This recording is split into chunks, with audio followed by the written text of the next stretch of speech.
Bwana, ninakuja mbele zako usiku huu nikiwa na moyo wa shukrani. Siku hii imekuwa nzuri na ninatambua kwamba wema wako ndio uliotangulia mbele yangu. Asante kwa pumzi ya uhai, asante kwa nguvu za kuniongoza tangu asubuhi hadi sasa.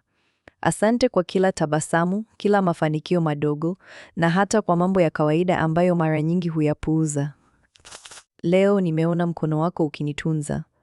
Uliniongoza katika maamuzi yangu, ukanipa amani katika mawazo yangu na ukanipa nguvu nilizohitaji. Kwa hilo nakushukuru Bwana.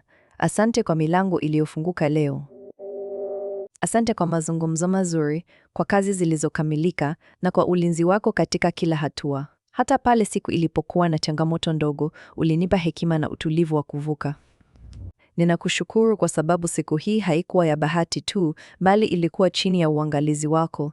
Neema yako ilinifuata na rehema zako zilinizingira. Sasa ninapojitayarisha kulala, ninaweka kila kumbukumbu ya leo mikononi mwako. Ninapumzika bila mzigo, kwa sababu najua umeisimamia siku yangu vizuri. Naamini kwamba kama ulivyokuwa nami leo, utakuwa nami kesho pia. Kwa hiyo ninalala kwa amani, nikijua kwamba niko salama ndani ya upendo wako. Asante kwa siku njema, asante kwa uwepo wako. Asante kwa wema wako usioisha. Ninakabidhi usiku huu mikononi mwako, nikipumzika katika amani yako tamu. Kwa jina la Yesu naomba, amina.